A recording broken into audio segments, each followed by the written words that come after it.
Wei Xiang, welcome. Why don't you tell our viewers here more about yourself? Tell us about your family, what you used to do, and what you do right now. Okay, yeah. So I'm Wei Xiang. I'm married to Jerry. We have 2 kids with one more along the way, the third one along the way. I like to do a lot of cooking, right? In my free time, and over the past few weeks, right, we've been cooped up at home, so I've been experimenting with a lot of different dishes. I've even come up with my own YouTube channel to post some of these dishes that I have. So Tom, please subscribe. Be my first subscriber. I've got no subscriber, but that's okay. Right. In terms of what I do now, I work for the church now. I'm training to be a pastor, but this wasn't always the case. In the past, a few years ago, I used to work in finance. I had to help people, invest their money into the stock market to hopefully generate a positive, satisfactory return for them. I enjoyed what I was doing, but over the years, I thought to myself, well, even though helping people invest in the stock market, grow their money is a good thing, and I enjoyed it, telling people about a heavenly investment is much better, because a heavenly investment in God's kingdom is something that is eternal, right? It's untouched by time and death. It is also secure, right? It's unaffected by economic crises or wars or viruses. So that is something so much better. So as that conviction and certainty grew, I finally made the decision, quite a big decision, some would say crazy decision, to switch careers like that. Yeah, okay. So pretty big change, what you used to do and what you do now. You must be pretty certain about Jesus and why Christianity is just so important to be able to switch jobs like that. Can you tell us how you're so sure of Christianity? Okay, yeah. That's a good question, because actually I wasn't always very sure, right? So I didn't always grow up as a Christian. I grew up in a non-Christian family. My family is still not Christian. My upbringing was, some scientific training, right, to believe in the evidence, before putting our trust in anything. So I grappled with this question a lot, and especially when I started to explore Christianity.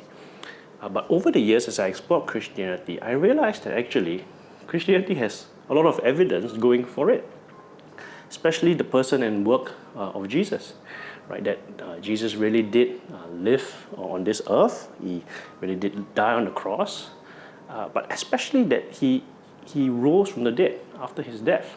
There's a lot of evidence for it. There's reliable eyewitness accounts that testify to that. There's a lot of records, a lot of manuscripts that we have dug up over the years, centuries ago, right? 2,000 years ago.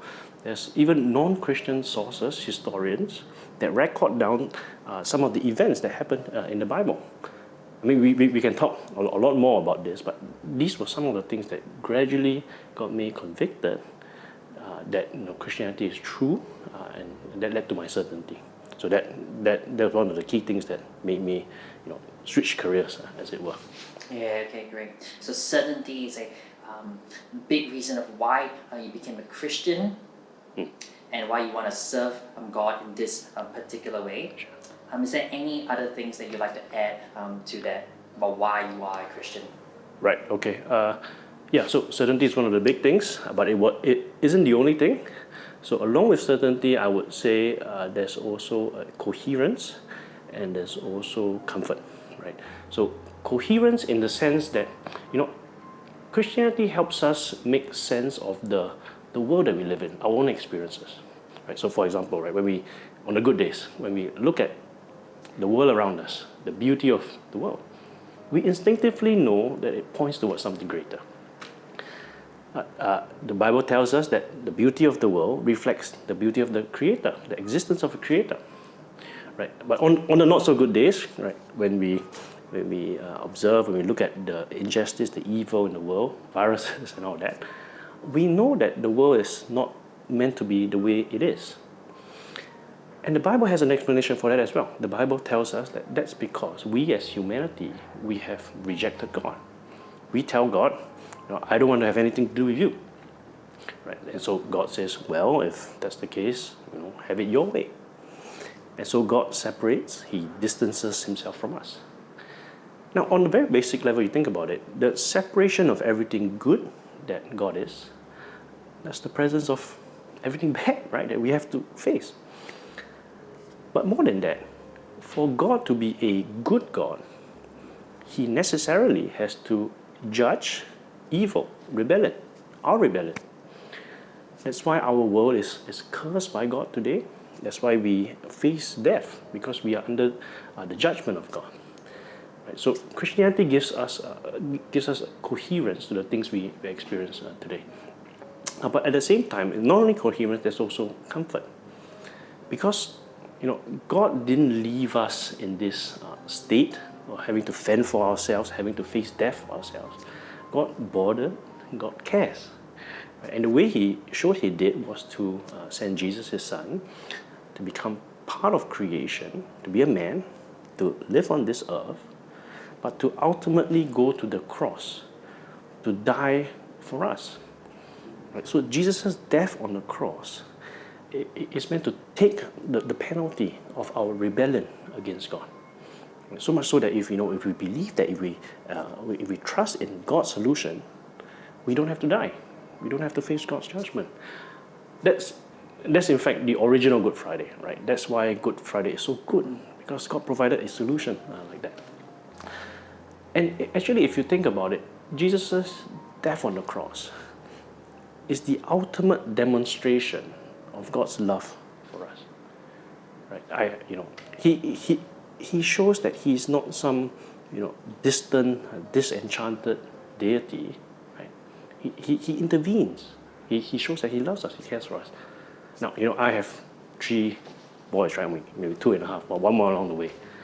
Right? I would never, ever, ever send any one of them to die for anybody else. Never. But yet, God did it for us. That shows how much He cares for us. Right? So knowing that God is a God who loves, cares, that brings so much comfort. So 3 points if you like. There's certainty, there's coherence, but there's also a lot of comfort. Hope that helps. Great, thanks a lot, Wei Xiang. That's massively helpful.